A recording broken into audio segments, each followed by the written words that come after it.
എൻ്റെ പേര് Vineesh Kumar K V. ഞാൻ നിലവിൽ ഇറിഗേഷൻ ഡിപ്പാർട്ട്മെൻറ്റിൽ 3rd ഗ്രേഡ് ഓവർസിയറായിട്ട് മെക്കാനിക്കൽ സബ് ഡിവിഷൻ പെരുമ്പാവൂർ ജോലി ചെയ്ത് വരികയാണ്. അപ്പം ഞാനും എൻ്റെ വൈഫും 2020 ലോക്ക്ഡൗണിൻ്റെ സമയത്ത്, കൊറോണ ലോക്ക്ഡൗണിൻ്റെ സമയത്ത് സെപ്റ്റംബർ ഒക്ടോബർ മാസത്തിലാണ് ഷിൻഡോ ഹോളി മാതയിൽ ഓൺലൈനായിട്ട് Kerala water authority 3rd grade ഓവർസിയറിൻ്റെ കോച്ചിങ്ങിന് വേണ്ടിയിട്ട് ചേരുന്നത്. അപ്പോൾ എന്നെ സംബന്ധിച്ചിടത്തോളം, മെക്കാനിക്കൽ എഞ്ചിനീയേഴ്സിനെ സംബന്ധിച്ചിടത്തോളം ഒരു മാസ് റിക്രൂട്ട്മെൻറ്റ് നടക്കുന്ന അത്രയും വേക്കൻസിയുള്ള ഒരു പരീക്ഷയായിരുന്നു അത്. തീർച്ചയായിട്ടും ഒരു ഹോപ്പ് എനിക്കുണ്ടായിരുന്നു, നമുക്കിത് നേടിയെടുക്കാൻ പറ്റുമെന്ന് തോന്നി. അപ്പോൾ അത് സിവിലിനും പറ്റും, മെക്കാനിക്കലിനും പറ്റും. അതുകൊണ്ട് ഞങ്ങൾക്ക് ഒരുമിച്ച് ഇത് പഠിച്ചു കഴിഞ്ഞാൽ നേടിയെടുക്കാൻ പറ്റുമെന്ന് തോന്നി. അങ്ങനെയാണ് ഞങ്ങൾ ഇതിലേക്ക് കടന്നു വന്നത്. അപ്പോൾ ആദ്യം ഓൺലൈനായിട്ടാണ് ക്ലാസ്സുകൾ ഉണ്ടായിരുന്നത്. അപ്പോൾ ഞങ്ങൾ രണ്ടുപേരും അധ്യാപകരാണ്. ആ സമയത്ത് ലോക്ക്ഡൗൺ ആയതുകൊണ്ട് ഞങ്ങൾക്ക് ഒരുപാട് സമയം കിട്ടിയിരുന്നു പഠിക്കാനായിട്ട്. പക്ഷേ അങ്ങനെ സമയം കിട്ടിയിരുന്നെങ്കിലും അത് ക്യാപിറ്റലൈസ് ചെയ്യാൻ പറ്റില്ല. കാരണം ഞങ്ങൾ വീട്ടിൽ നിന്നാണ് പഠിച്ചത്. വീട്ടിൽ ബാക്കിയുള്ള വീട്ടിലുള്ള അംഗങ്ങളുണ്ട്, അച്ഛനുണ്ട്, അമ്മയുണ്ട്, അനിയനുണ്ട്, അങ്ങനെ പിന്നെ അതിഥികൾ വരും. ഒരുപാട് എൻഗേജ്മെൻറ്റ്സ് ഉണ്ടായിരുന്നു. അതുകൊണ്ട് ഞങ്ങൾക്ക് അങ്ങനെ ആ സമയം കംപ്ലീറ്റ് ആയിട്ട് യൂസ്ഫുൾ ആക്കാൻ പറ്റിയില്ല. അപ്പം അങ്ങനെ ഞങ്ങളിങ്ങനെ ഇരുന്ന സമയത്താണ് ലോക്ക്ഡൗണിൻ്റെ ഇളവുകൾ വന്നു തുടങ്ങി, ക്ലാസ്സുകൾ പുനരാരംഭിക്കാൻ തുടങ്ങി. അതേപോലെ തന്നെ നമ്മുടെ ഷിൻഡോ ഹോളി മാത ആലുവയിൽ ക്ലാസ്സുകൾ തുടങ്ങുകയാണെന്ന് കേട്ടു. അപ്പോൾ ഇത് സാറിനെ വിളിച്ച് സംസാരിച്ചപ്പോൾ സാറ് ഇത് കാര്യങ്ങൾ ശരിയാണ്. അങ്ങനെ 2021 മാർച്ചോടുകൂടി ഞങ്ങൾ ഷിൻഡോ ക്ലാസ്സിൽ ചേരുകയാണ്. അതിന് വേണ്ടിയിട്ട് ആലുവയിലുള്ള എൻ്റെ സുഹൃത്തിൻ്റെ വീട്ടിലേക്ക് ഞങ്ങൾ രണ്ടുപേരും താമസം മാറുകയാണ്. അപ്പോൾ പഠനം മാത്രം. രാവിലെ ഒരു 6 മണിയോടുകൂടി, 6 മണി 6:30 എല്ലാ കാര്യങ്ങളൊക്കെ ഒതുക്കി പോകാനുള്ള കാര്യങ്ങളൊക്കെ റെഡിയാക്കി ഞങ്ങൾ രണ്ടുപേരും ബൈക്കിന് നേരെ ഷിൻഡോ ക്ലാസ്സാണ് രാവിലെ 7 മണി മുതൽ 9 മണി വരെ.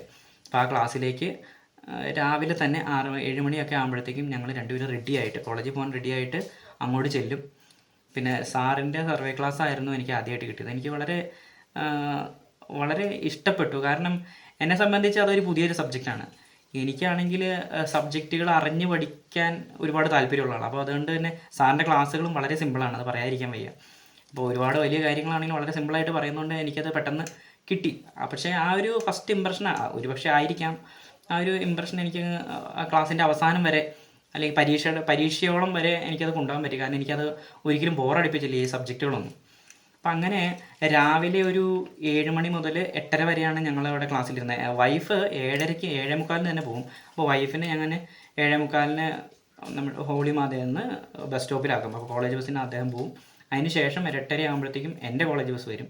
അപ്പോൾ ഞാൻ എൻ്റെ കോളേജ് ബസ്സിന് പോകും. അങ്ങനെയാണ്, കോളേജ് ബസ്സിനല്ല, ഞാനൊരു സുഹൃത്തിൻ്റെ കൂടെ പോയിട്ടുണ്ടായിരുന്നു. അപ്പോൾ അങ്ങനെ ഞാനും പോകും. അപ്പോൾ എനിക്ക് അങ്ങനെ 8:30 വരെ ഇരിക്കാൻ പറ്റി. അങ്ങനെ രാവിലത്തെ സെഷൻ അങ്ങനെ കഴിഞ്ഞു. പിന്നെ വൈകുന്നേരം ആണെങ്കിൽ ഇതേപോലെ തന്നെ വൈകുന്നേരം വരുന്നു, വേറെ ഒരു ചിന്തയില്ല, വരുന്നു, കുളിച്ച് ബാക്കി റെഡിയാവുന്നു, പുസ്തകങ്ങൾ എടുക്കുന്നു, നേരെ ഷിൻഡോ ക്ലാസ്സിലേക്ക്. അപ്പോൾ വൈകുന്നേരം ഒരു 6 മണി 6:30 ആ സമയമൊക്കെ ആകുമ്പോഴത്തേക്കും ഞങ്ങൾ അവിടെ എത്തും.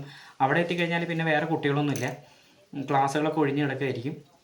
പിന്നെ അവിടെ ഉണ്ടാകുന്ന മനുഷ്യേട്ടനുണ്ടാവും, ദിനീപ് ഉണ്ടാവും, പിന്നെ വിനീഷ് ചേട്ടനുണ്ടാവും, പിന്നെ നിതിൻ ചേട്ടനുണ്ടാവും, ഹരിച്ചേട്ടനുണ്ടാവും. അപ്പോൾ ഇത്രയും പേരാണ് ഉണ്ടായിരുന്നത്. പിന്നീട് ജിൽഷ എന്ന് പറഞ്ഞ എൻ്റെ ഒരു സുഹൃത്ത്. അങ്ങനെ ഞങ്ങളൊരു വലിയൊരു ടീമായിട്ട് പഠനം തുടങ്ങി. എന്നെ സംബന്ധിച്ച് കുറച്ചുകൂടെ കാര്യങ്ങൾ എളുപ്പമായിരുന്നു. കാരണം ഞാൻ മെക്കാനിക്കലാണ് പഠിച്ചത്, എനിക്ക് മെക്കാനിക്കൽ മാത്രമേ അറിയുള്ളൂ. അപ്പോൾ ബാക്കി എല്ലാവരും സിവിൽ പഠിച്ചത് കാരണം എല്ലാവരിൽ നിന്നും പൂമ്പാറ്റകൾ പൂക്കളിൽ നിന്ന് തേൻ കുടിക്കുന്ന പോലെ എല്ലായിടത്തു നിന്നും കുറേശ്ശെ എനിക്ക് കിട്ടി. അപ്പോൾ അതിൻ്റെ ഒരു ഗുണം എനിക്ക് ഉണ്ടായെന്ന് തന്നെ പറയാം. അപ്പോൾ അങ്ങനെയാണ് രാവിലെയും വൈകുന്നേരത്തെയും ക്ലാസ്സുകൾ ഞങ്ങൾ മാനേജ് ചെയ്തിട്ടുണ്ടായിരുന്നത്. പിന്നെ കോളേജിൽ ഒഴിവ് സമയങ്ങളിൽ കിട്ടുന്നതൊക്കെ, ആ സമയമൊക്കെ ഞങ്ങളിത് പഠിക്കാനായിട്ട് കൺവേർട്ട് ചെയ്യാൻ ശ്രമിച്ചിട്ടുണ്ട്. പിന്നെ ഒരു കോച്ചിങ് ക്ലാസ്സിൽ ചെല്ലുമ്പോൾ, പിന്നെ ഷിൻഡോ കാര്യം പറഞ്ഞു കഴിഞ്ഞാൽ, ഷിൻഡോ എല്ലാവരെയും, നമ്മുടെ ഹോളി മാതയിലെ എല്ലാവരുടെയും മെൻറ്ററാണ്. കാരണം അദ്ദേഹത്തിനെ എപ്പോൾ വിളിച്ചാലും നമുക്ക് വിളിപ്പുറത്ത് കിട്ടും. ഇനിയിപ്പോൾ അദ്ദേഹം ഇനി തിരക്കാണെങ്കിൽ പോലും തിരിച്ച് നമ്മളെ വിളിച്ച് കാര്യങ്ങൾ അന്വേഷിക്കും. അതിനും ഇന്ന സമയത്തൊന്നൊന്നുമില്ല, ഏത് സമയത്ത് വേണമെങ്കിലും വിളിക്കാം. അദ്ദേഹം നമുക്ക് വേണ്ടിയിട്ട് അങ്ങനെ ഒരുപാട് അദ്ദേഹത്തിൻ്റെ ജീവിതത്തിന് നല്ലൊരു ശതമാനം മാറ്റിവെച്ചു എന്ന് തന്നെ പറയാം. എനിക്ക് അതിൽ വലിയ ആശ്ചര്യമൊന്നും തോന്നണില്ല. അപ്പോൾ അങ്ങനെ സാറിനെ ഈ പഠനപരമായിട്ടും വ്യക്തിപരമായിട്ടും ഒരുപാട് ഞങ്ങൾ സംസാരിച്ചിട്ടുണ്ട്. എനിക്ക് ഒരുപാട് അഡ്വൈസ് കിട്ടിയിട്ടുണ്ട്. എൻ്റെ അങ്ങനെ ഒരു ആത്മവിശ്വാസം ഒരുപാട് കൂടിയിട്ടുണ്ട്. അപ്പോൾ ഇതൊക്കെ പറ്റും.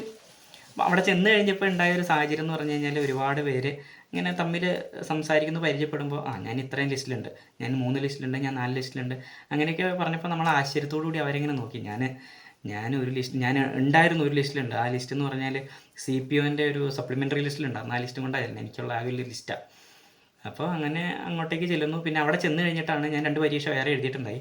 അപ്പോൾ അതിൻ്റെയും സപ്ലിമെൻ്ററിയുടെ റിസൾട്ടുകൾ വന്നു. അപ്പോൾ എനിക്ക് ഭയങ്കര സന്തോഷമായി. കാരണം CPOൻ്റെ ലിസ്റ്റിൽ വന്നു. പിന്നെ 2 diesel mechanic junior instructor diesel മെക്കാനിക്കിൻ്റെ സപ്ലിമെൻ്ററിയിൽ വന്നു. ഹോപ്പൊന്നും ഇല്ലാത്ത ലിസ്റ്റുകളാണ്, എന്നാലും പരീക്ഷ എഴുതി ലിസ്റ്റിലൊക്കെ വന്നത് വളരെയധികം സന്തോഷം തോന്നി. അപ്പോൾ സപ്ലിമെൻ്ററിയിലാണെങ്കിലും 2-3 ലിസ്റ്റിൽ ഞാനും വന്നു.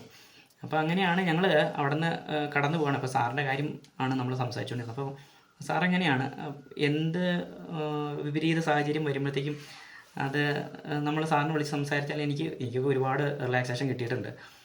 പിന്നെ ക്ലാസ്സിൻ്റെ ബാക്കി ഞങ്ങൾ പഠിച്ചത് എന്ന് പറഞ്ഞു കഴിഞ്ഞാൽ ഈ ക്ലാസ്സിലേക്ക് വരുമ്പോഴത്തേക്കും എൻ്റെ ഉള്ളിൽ അതിയായ ഒരു ആഗ്രഹം ഉണ്ടായിരുന്നു. ഇതെങ്ങനെയെങ്കിലും ഏത് വിധേനയും ഇത് കൈക്കലാക്കി എടുക്കുക. അതായത് ഈ 3rd ഗ്രേഡ് ഓവർസിയറിൻ്റെ water authority 3rd grade overseer എങ്ങനെയാണെങ്കിലും കൈക്കലാക്കി എടുക്കുക. അതുവരെ ചെയ്ത പ്രൈവറ്റ് ജോലികളിലൊക്കെ മനസ്സ് മടുത്ത് ഇനിയൊരു സർക്കാർ ജോലി എന്നൊരു ആഗ്രഹത്തോടു കൂടി വന്ന് ആത്മാർത്ഥമായിട്ട് പഠിക്കുന്നതാണ്. അപ്പോൾ അതിയായ ആഗ്രഹം ഉണ്ടായിരുന്നു. അത് തന്നെയാണ് എനിക്ക് നിങ്ങളോടും പറയാനുള്ളത്. പഠിക്കാനുള്ള അതിയായ ആഗ്രഹമാണ് ഇതിലേറ്റവും പ്രധാനമായിട്ട് വേണ്ടത്. ബാക്കിയൊന്നുമല്ല, പഠിക്കാനുള്ള അതിയായ ആഗ്രഹം. അത് ആത്മാർത്ഥമാണെങ്കിൽ ബാക്കിയുള്ളത് നമ്മുടെ പൈലോ കൊയ്ലോ പറഞ്ഞ പോലെ ബാക്കിയെല്ലാം ലോകം നിങ്ങളുടെ കൂടെ നിൽക്കും അതിന് വേണ്ടിയിട്ട്. അപ്പോൾ പഠിക്കാനുള്ള ഒരുപാട് ആഗ്രഹം ഉണ്ടെങ്കിൽ നിങ്ങൾ നേരെ ഹോളിമാതയിൽ ചെന്ന് ചേർന്നാൽ മതി. ബാക്കിയുള്ള എല്ലാം ഞാനിനി പറയാൻ പോകുന്ന ബാക്കിയെല്ലാം അവിടെ നിന്ന് നിങ്ങൾക്ക് കിട്ടും. ഈ പഠിക്കാനുള്ള ആഗ്രഹമാണ് നിങ്ങൾക്ക് ആദ്യമായിട്ട് വേണ്ടത്. പുതിയതായിട്ട് ഒരു പരീക്ഷയ്ക്ക് പ്രിപ്പയർ ചെയ്യുന്ന ഒരാളുടെ കാര്യം ഞാൻ പറയുന്നത്. ഞാനൊരു സാധാരണ കുടുംബത്തിൽ നിന്ന് വന്നതാണ്. അപ്പോൾ അതിൻ്റേതായിട്ടുള്ള ഒരുപാട് ബുദ്ധിമുട്ടുകൾ എനിക്കുണ്ടായിരുന്നു. സാമ്പത്തികപരമായിട്ടും ഒരുപാട് ബുദ്ധിമുട്ടുകളുണ്ടായിരുന്നു. അപ്പോൾ ഹോളിമാതയിൽ ചേരുന്നു, അല്ലെങ്കിൽ പഠിക്കാനുള്ള അതിയായ ആഗ്രഹം, ആ ആഗ്രഹം കൊണ്ട് ഞാൻ വന്നു. പിന്നെ നമുക്ക് രണ്ടാമതായിട്ട് വേണ്ടത് ഏത് സാഹചര്യത്തിലും നമ്മുടെ ഏത് ഡൗട്ടുകളും നമുക്ക് തീർത്ത് തരാൻ നമുക്ക് ഒരു മെൻറ്ററാണ് വേണ്ടത്. അതിന് നമ്മുടെ ഷിൻഡോ സാറെന്ന് പറഞ്ഞു കഴിഞ്ഞാൽ ആ കോളേജിൽ ആ ഇൻസ്റ്റിറ്റ്യൂട്ടിൽ പഠിക്കുന്ന എല്ലാവരുടെയും മെൻറ്ററാണ്. അപ്പോൾ സാറിനെ ഏത് സമയം വിളിച്ച് സംസാരിക്കാം. അങ്ങനെ ഒരു സപ്പോർട്ടാണ് നമുക്ക് വേണ്ടത്. അപ്പോൾ അത് രണ്ടാമത്തെ കാര്യമായി. പിന്നെ പഠനത്തിലേക്ക് വന്നു കഴിഞ്ഞാൽ നമുക്ക് പരീക്ഷ സംബന്ധമായിട്ടുള്ള സിലബസ് നമ്മുടെ കയ്യിലുണ്ടായിരിക്കണം. പരീക്ഷയ്ക്ക് വേണ്ടതായിട്ടുള്ള മെറ്റീരിയൽസ് ഈ സിലബസ് വെച്ചിട്ട് ഇത് പഠിക്കാനുള്ള മെറ്റീരിയൽസ് നമ്മുടെ കയ്യിലുണ്ടായിരിക്കണം. അതുപോലെ മോക്ക് ടെസ്റ്റുകൾ നമ്മൾ ചെയ്യണം, ക്വസ്റ്റ്യൻ പേപ്പറുകൾ റിവൈസ് ചെയ്യണം, ഇത്രയും കാര്യങ്ങൾ. അതുപോലെ പഠിച്ച കാര്യങ്ങൾ റിവൈസ് ചെയ്യണം. ഇത്രയും കാര്യങ്ങളൊക്കെ ചെയ്തു കഴിഞ്ഞാൽ നമുക്ക് ഇത്രയും കാര്യങ്ങൾ ചെയ്യുക, അത് ആത്മാർത്ഥതയോടുകൂടി ചെയ്തു കഴിഞ്ഞാൽ നമുക്ക് ഇതിന് തീർച്ചയായിട്ടും റിസൾട്ട് ഉണ്ടാക്കാൻ പറ്റും. എന്നെ സംബന്ധിച്ച് ചില ദിവസങ്ങൾ, അപ്പോൾ ഞായറാഴ്ച ഒരു അവധി ദിവസമാണ്, അതുകൊണ്ട് എനിക്ക് കുറേ സമയം കിട്ടും. 4-5 മണിക്കൂർ പഠിക്കാം. ബാക്കിയുള്ള ദിവസങ്ങളിൽ പഠിച്ചില്ലെങ്കിലും അതെല്ലാം കൂടെ കൂട്ടി ഞായറാഴ്ച ഒരു ദിവസം പഠിക്കാൻ എന്നതിനേക്കാളും എല്ലാ ദിവസവും ഓരോ മണിക്കൂർ വെച്ച് നമുക്ക് സ്പെൻഡ് ചെയ്യാൻ പറ്റുമെങ്കിൽ അതായിരിക്കും റിസൾട്ട് ഉണ്ടാക്കുക. നമ്മൾ കണ്ടിന്യൂസ് ആയിട്ട് പഠിച്ചുകൊണ്ടിരിക്കുക. കുറച്ച് സമയമാണെങ്കിലും അതിന് തടസ്സം വരാതെ കണ്ടിന്യൂസ് ആയിട്ട് പഠിച്ചുകൊണ്ടിരിക്കുക. അപ്പോൾ അതൊരു റിസൾട്ടിലേക്ക് മാറും. ശരി, അപ്പോൾ ഞാൻ പറഞ്ഞു വന്ന് എൻ്റെ കയ്യിൽ ആത്മവിശ്വാസവും അതുപോലെ തന്നെ അതിയായ ആഗ്രഹം കൊണ്ട് ഞാൻ ഇവിടെ വന്നു കഴിഞ്ഞാൽ ഒരു ഇൻസ്റ്റിറ്റ്യൂട്ടിൽ ചേർന്ന് കഴിഞ്ഞാൽ, അതിപ്പോൾ ഹോളിമാതയാണെങ്കിൽ ബാക്കി ഒന്നിനെക്കുറിച്ചും നമുക്ക് ബോധർ ചെയ്യേണ്ട കാര്യമില്ല.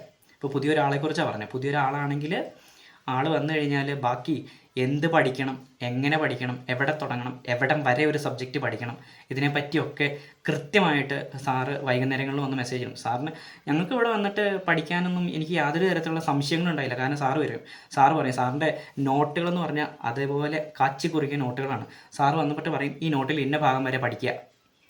അത് കഴിഞ്ഞിട്ട് അത് പഠിച്ച് കഴിയുമ്പോൾ ചിലപ്പോൾ ഈ പഠിച്ച് തീരില്ലായിരിക്കും. എന്നാലും ഞങ്ങൾ അത് പഠിച്ച് തീർക്കാറുണ്ട്. പഠിച്ച് കഴിഞ്ഞ് പിറ്റേ ദിവസം വൈകുന്നേരം ആകുമ്പോൾ ഈ പഠിച്ച ഭാഗങ്ങളിൽ നിന്ന് കുറേ ക്വസ്റ്റ്യനും, ഒരു 10-50 അല്ലെങ്കിൽ 100-100 ക്വസ്റ്റ്യനുമായിട്ട് ഒരു ഗൂഗിൾ ഫോം വരും. അപ്പോൾ അതിൽ നമുക്ക് ഇത് ചെയ്ത് കഴിഞ്ഞ് നമ്മുടെ നിലവാരം ഒന്ന് മെച്ചപ്പെടുത്താം. അപ്പോൾ ഏതാണ് വീക്ക്, ഏതാണ് നല്ലത്, അല്ല ഏതാണ് സ്ട്രോങ് എന്നൊക്കെ നമുക്ക് മനസ്സിലാക്കാൻ പറ്റും. അങ്ങനെയാണ് ത്രൂ ഔട്ട് സാറ് തന്നെ ഒരു 3-4 പ്രാവശ്യം ഞങ്ങളെ കൊണ്ട് ആ കംപ്ലീറ്റ് സിലബസ് റിവൈസ് ചെയ്യിപ്പിച്ചിട്ടുണ്ട്. അതൊന്നും നമ്മളറിയില്ല, നമ്മളിങ്ങനെ പഠിച്ച് കയറിപ്പോവും. അപ്പോൾ ആ സമയത്ത് എനിക്ക് അവസാന കാലഘട്ടത്തിൽ ഞാനിത് നേടും എന്നൊരു ഉറപ്പ് നമ്മുടെ മനസ്സിലിങ്ങനെ തോന്നി തുടങ്ങിയായിരുന്നു. അതേപോലെ തന്നെയാണ് ഈ കമ്പൈൻ സ്റ്റഡിയിൽ എന്ന് പറഞ്ഞാൽ നമ്മുടെ എഫേർട്ട് വളരെ കുറവാണ്. നമ്മൾ തന്നെ ഇരുന്ന് പഠിക്കുമ്പോൾ ഇടുന്ന എഫേർട്ടിൻ്റെ പകുതിയോ 4/1 പോലും ഒരുപാട് പേര് ഒരുമിച്ചിരുന്ന് പഠിക്കുമ്പോൾ ഇടണ്ട. ഞങ്ങൾ കമ്പൈൻ സ്റ്റഡി ആയിരുന്നപ്പോഴും 4-5 മണിക്കൂർ ഇരുന്ന് പഠിച്ചപ്പോഴും ഒരിക്കൽ പോലും ഇങ്ങനെ സംസാരിക്കാതെയോ അല്ലെങ്കിൽ ഉറങ്ങാതെയോ പാട്ട് കേൾക്കാതെയോ ഒന്നും ഇരുന്നിട്ടില്ല. ഞങ്ങൾ സംസാരിക്കും, പാട്ട് കേൾക്കും, ഉറങ്ങും, ചായ കുടിക്കാൻ പോകും. അങ്ങനെ ഒരുപാട് ഡിസ്ട്രാക്ഷനൊക്കെ ഉണ്ടായിട്ടുണ്ട്. പക്ഷേ ഈ 5 മണിക്കൂർ മടിപ്പൊന്നുമില്ലാതെയാണ് ഞങ്ങൾ പഠിച്ചത്. അതൊക്കെ റിസൾട്ടിൽ വരികയും ചെയ്തു. ഇത് കൂടാതെ ഞാൻ തന്നെ കണ്ടുപിടിച്ച വേറെയും 2 ടെക്നിക്ക് ഉണ്ട്. അതായത് ഈ കേരളത്തിൻ്റെ അങ്ങോളം ഇങ്ങോളമുള്ള എൻ്റെ ഒരു 5ഓളം ഫ്രണ്ട്സ്. അപ്പോൾ അവർ രാവിലെ വാട്സാപ്പിൽ കോൾ ചെയ്യായിരുന്നു. വാട്സാപ്പിൽ ഒരു 6 മണി ആ സമയത്ത്, അതായത് ഷിൻഡോ സാറിൻ്റെ ക്ലാസ്സുകളുണ്ടായിരുന്നു ആ സമയത്ത്, എനിക്കും ക്ലാസ്സുകളുണ്ടായിരുന്നു. അത് കഴിഞ്ഞതിന് ശേഷം രണ്ടാമതൊരു ലോക്ക്ഡൗൺ വന്നു. അപ്പോൾ ആ സമയത്ത് എനിക്ക് രാവിലെ ക്ലാസ്സിൽ പോകേണ്ടതില്ല. അപ്പോൾ രാവിലെ 6 മണിക്ക് ഒരു വാട്സപ്പ് കോൾ വരും. അപ്പോൾ ആ കോള് വന്ന് ഞങ്ങൾ വാട്സാപ്പിലിരിക്കും, വീഡിയോ കോളാണ്. അങ്ങനെ ഒരു 1 മണി 7:30 വരെ വാട്സാപ്പ് കോളിലിരിക്കും. വാട്സാപ്പ് കോളിൽ ഇരുന്ന് കഴിഞ്ഞാൽ ഈ എക്സാമുമായിട്ട് സംബന്ധിച്ചിട്ടുള്ള ക്വസ്റ്റ്യൻസ് ഇങ്ങനെ ചോദിക്കും. ഒരാൾ ആൻസർ കീ എടുത്ത് വയ്ക്കും, ഒരാൾ ചോദിക്കും, ബാക്കിയുള്ളവർ കേട്ടിരിക്കും. പിന്നെ അടുത്ത ദിവസം അത് റൊട്ടേറ്റ് ചെയ്യും. അങ്ങനെ രാവിലെയും വൈകുന്നേരം ഇങ്ങനത്തെ 2 സെഷനും കൂടെ ഞാൻ ഓപ്പറേറ്റ് ചെയ്തിരുന്നു. ഇതൊക്കെ ഓപ്പറേറ്റ് ചെയ്യാനുള്ള മർമ്മപ്രധാനമായിട്ടുള്ള കാരണം എനിക്കിത് നേടിയെടുത്തേ പറ്റൂ എന്നുള്ള എൻ്റെ ആഗ്രഹമാണ്. അങ്ങനെ ഒരു ആഗ്രഹം ഉണ്ടായിരുന്നുകൊണ്ടാണ്. അപ്പോൾ നിങ്ങളോടും എനിക്ക് പറയാനുള്ളത് ഇത്രയും കാര്യങ്ങൾ തന്നെയാണ്. അതിയായ ഒരു ആഗ്രഹം ഉണ്ടെങ്കിൽ നിങ്ങൾ തീർച്ചയായിട്ടും അത് തന്നെത്താനെ പഠിക്കാതെ ഇതുപോലൊരു ഇൻസ്റ്റിറ്റ്യൂട്ടിൽ ചേർന്ന് പഠിക്കുകയായിരിക്കും നല്ലത്. അതിന് ഏറ്റവും നല്ലത് ഹോളിമാത തന്നെയായിരിക്കും. കാരണം ഞാൻ വാട്ടർ അതോറിറ്റിയിൽ ജോലി ചെയ്തു, അതുപോലെ ഇറിഗേഷനിൽ ജോലി ചെയ്തു. പിന്നെ വെരിഫിക്കേഷന് വേണ്ടിയിട്ട് PSCയുടെ ഓഫീസിൽ, റീജിയണൽ ഓഫീസിൽ പോയി പല പ്രാവശ്യം പോയിട്ടുണ്ട്. അതുപോലെ തന്നെ തിരുവനന്തപുരത്തും പല പ്രാവശ്യം പോയിട്ടുണ്ട്. അപ്പോൾ ഒരു രസകരമായിട്ടുള്ളൊരു കാര്യം എന്താണെന്ന് വെച്ചാൽ, എവിടെ ചെന്നാലും ഷിൻഡോ സാറിൻ്റെ ഒരു സ്റ്റുഡൻറ്റിന് എവിടെയെങ്കിലുമൊക്കെ വെച്ച് കാണും, സംസാരിക്കുകയൊക്കെ ചെയ്യും. പിന്നെ അവിടെ കുറച്ച് നേരം ക്ലാസ്സുകൾ എടുത്താലും കുറച്ച് പേര് അല്ലാതെ എന്നെ അറിയും. അപ്പോൾ അതൊക്കെ വളരെ സന്തോഷമാണ്. കേരളത്തിൻ്റെ ഏത് ഓഫീസിൽ പോയാലും ഷിൻഡോ സാറ് പഠിപ്പിച്ച ആരെങ്കിലുമൊക്കെ ഉണ്ടാവും. ഇപ്പോൾ ഞാൻ ജോലി ചെയ്ത വാട്ടർ അതോറിറ്റിയിലാണെങ്കിലും ഉണ്ടായിരുന്നു. ഇതിപ്പോൾ നമ്മുടെ പെരുമ്പാവൂർ വർക്ക് ചെയ്യുമ്പോൾ അവിടെയുണ്ട്. അപ്പോൾ എന്തുകൊണ്ടും നിങ്ങൾക്ക് ചൂസ് ചെയ്യാൻ പറ്റിയൊരു സാധനമാണ്, ചൂസ് ചെയ്യാൻ പറ്റിയൊരു ഇൻസ്റ്റിറ്റ്യൂട്ടാണ് ഹോളിമാത. അതുപോലെ അത് ബാക്കിയുള്ളതിൽ നിന്ന് എങ്ങനെ വ്യത്യസ്തമാണെന്ന് വെച്ചാൽ, സാറ് തന്നെ ഇടയ്ക്കിടയ്ക്ക് പറയാറുള്ളൊരു കാര്യം, കാശില്ലാത്തതുകൊണ്ട് നിങ്ങൾ പഠിക്കാതിരിക്കരുത്. കാശിൻ്റെ പ്രശ്നം നിങ്ങളുടെ പഠനത്തിൽ നിന്ന് നിങ്ങൾ പിന്നോട്ട് വലിക്കരുത്. അത് ഇവിടെ ഒരു പ്രശ്നമല്ല. നിങ്ങൾക്ക് പഠിക്കാൻ ആഗ്രഹം ഉണ്ടെങ്കിൽ വന്ന് പഠിക്കുക. അതൊക്കെ ഒരുപാട് സാറിൻ്റെ ആ വാക്കുകൾ ഒരുപാട് അനുഭവിച്ചിട്ടുള്ള ആളും കൂടിയാണ് ഞാൻ. അപ്പോൾ അതിൽ നിന്നുകൊണ്ട് എനിക്ക് പറയാൻ പറ്റും, അതായത് നിങ്ങൾക്ക് ശക്തമായിട്ട് നിങ്ങൾക്കൊരാഗ്രഹം, ആത്മാർത്ഥമായിട്ടൊരാഗ്രഹം, എനിക്കൊരു ഗവൺമെൻറ് ജോലി വേണം, എനിക്കത് നേടിയെടുക്കണം എന്ന് നിങ്ങൾക്കൊരു അതിയായ ആഗ്രഹം ഉണ്ടെങ്കിൽ തീർച്ചയായിട്ടും ബാക്കി ഞാൻ പറഞ്ഞ കാര്യങ്ങളൊക്കെ എല്ലാം സോർട്ട് ചെയ്യാൻ പറ്റുന്ന ഒരു ഇൻസ്റ്റിറ്റ്യൂട്ടാണ് ഹോളിമാത. അപ്പോൾ അവിടെ ചെന്ന് കഴിഞ്ഞാൽ ബാക്കി എല്ലാ കാര്യങ്ങളും നിങ്ങൾക്കൊന്നും വേണ്ട, നിങ്ങൾ ഒരാഗ്രഹത്തോടു കൂടി അവിടെ ചെന്നാൽ മതി, നിങ്ങൾക്കതൊരു റിസൾട്ടായിട്ട് കിട്ടും.